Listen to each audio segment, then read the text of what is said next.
کبھی اپنے سوچا ہے یہ مسلسل پریشانیاں، یہ دل کا بوجھ، یہ غم ختم کیوں نہیں ہوتا؟ کبھی امتحانات میں ناکامی، کبھی روزگار کی فکر، کبھی اپنے ہی لوگ دل دکھا جاتے ہیں۔ ایسے لمحوں میں انسان ٹوٹ سا جاتا ہے، لیکن ایک مسلمان کا سہارا صرف اور صرف اللہ ہوتا ہے۔ سوال یہ ہے کہ قرآن اور نبی نے ہمیں مشکلات کا سامنا کیسے سکھایا ہے؟ ایک اللہ کا وعدہ آزمائش کے بارے میں۔ اللہ تعالیٰ قرآن میں فرماتا ہے، یعنی زندگی میں خوف، بھوک، نقصان اور غم ضرور آئیں گے، مگر خوشخبری صرف صبر کرنے والوں کے لیے ہے۔ 2 مشکل اصل میں رحمت ہے۔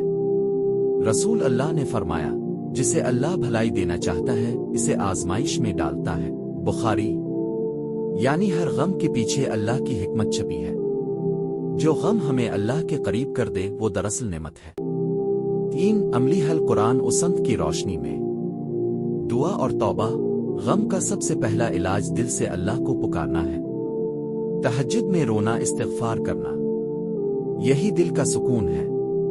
صبر اور شکر۔ صبر کا مطلب یہ نہیں کہ خاموش بیٹھ جائیں۔ صبر کا مطلب ہے اللہ کی تقدیر پر بھروسہ رکھنا، ہر حال میں الحمدللہ کہنا۔ نبی کی دعا، اے اللہ، کچھ بھی آسان نہیں مگر وہی جو تو آسان کرے۔ حضرت یعقوب علیہ السلام نے بیٹے یوسف علیہ السلام کی جدائی میں برسوں صبر کیا۔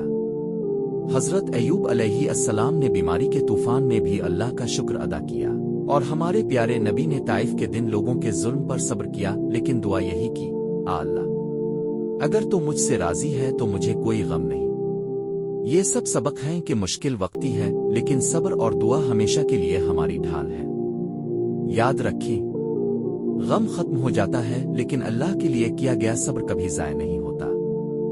اگر آج آپ کے آنسو بہ رہے ہیں تو کل یہی آنسو جنت کی روشنی بن جائیں گے۔ بس اللہ سے جڑے رہیں، کیونکہ وہی المامن ہے جو دلوں کو سکون دیتا ہے۔